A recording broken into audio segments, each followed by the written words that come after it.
Previous video we had discussed the vapor pressure of solutions which have solids and liquids. Basically we discussed Raoult's law where the solute is a solid. In this video we are going to be talking about two different types of solutions, ideal solutions and non-ideal solutions, and these are basically for liquid solutions. So first of all, let's say you have two liquids A and B. Okay, in these liquids, the interaction between molecules is going to be AA and BB. Okay, A and B, and then the interaction between the molecules in this particular liquid will be AA, and in this case it will be B and B. When we mix A and B together to make a solution, then there will be AB interactions taking place. So our ideal and non-ideal solutions vary with respect to this type of interaction. Okay, so first of all, let's start I always like comparing both of these, so we will learn it by comparison only. Okay, so first of all, let's start with ideal solutions. Okay, now the ideal solution, first point is that the interactions between A and B will be similar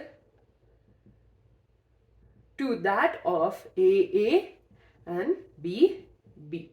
So the interactions in the solution will be similar to that observed in the pure component. That is the first point of ideal solution.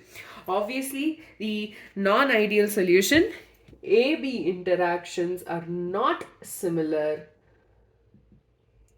to AA and BB.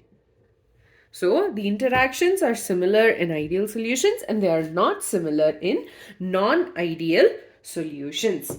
The next point is that when you mix A and B, or rather when you mix two different solutions, there is something called as delta H mix, or this is the enthalpy of mixing.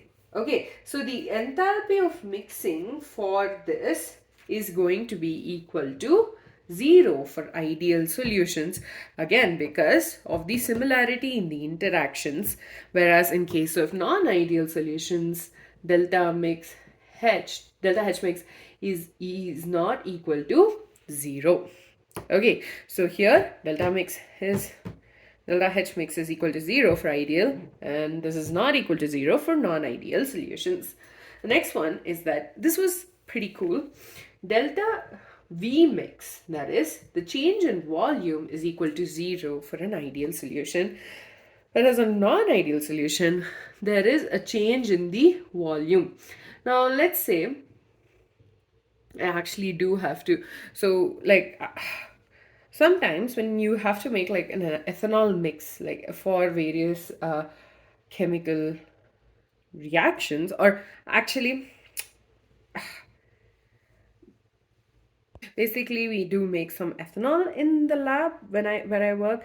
So when you mix water, let's say you mix like 500 ml of water and you mix in like 500 ml of ethanol, you will not get 1000 ml of the water ethanol mix. It will not be equal to 1000 ml because it's a non-ideal solution. There is actually a decrease in volume that is observed. So there is a change in the volume.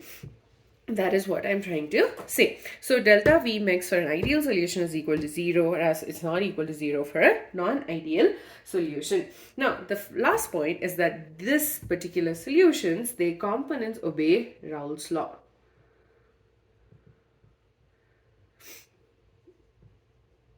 Whereas these do not obey Raoult's law. Okay, so ideal solutions, they obey Raoult's law, the components obey Raoult's law, whereas non-ideal solutions, the components do not obey Raoult's law.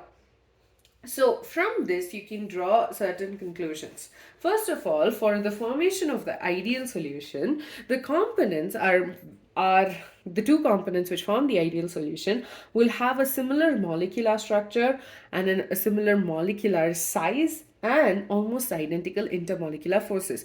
Because they're both similar to each other, they're the molecular forces in case of the solution will be somewhat similar to that of the pure component. And in case of our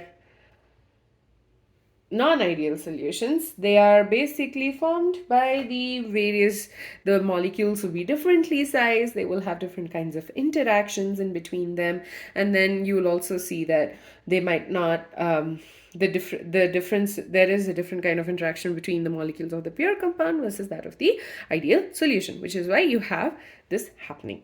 So ideal solutions examples include benzene and toluene, chloroethane and bromoethane, hexane and N-heptane. If you notice, N-hexane and N-heptane, they vary by one single carbon atom.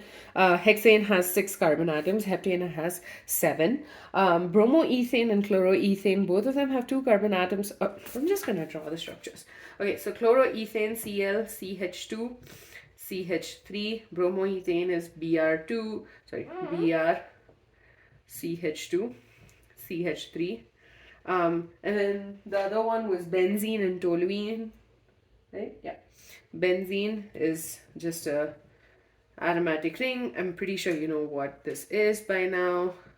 And this is so these form ideal solutions. This and this forms an ideal solution, these two. So if you notice, they are somewhat similar in this size, and they would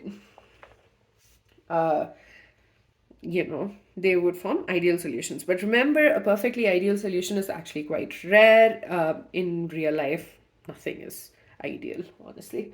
Non-ideal solutions, on the other hand, we will be discussing them in much more detail.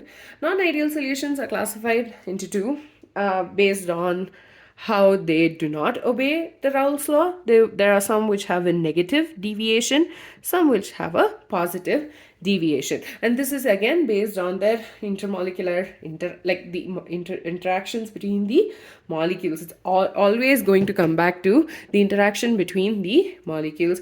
And with that, we're done with ideal and non-ideal solutions. Ideal solutions, the interactions between the molecules in the solution is similar to that of the pure components, whereas for non-ideal solutions it is not similar to that of the pure components. The delta H mix, that is the enthalpy of mixing, is equal to 0 for ideal solutions.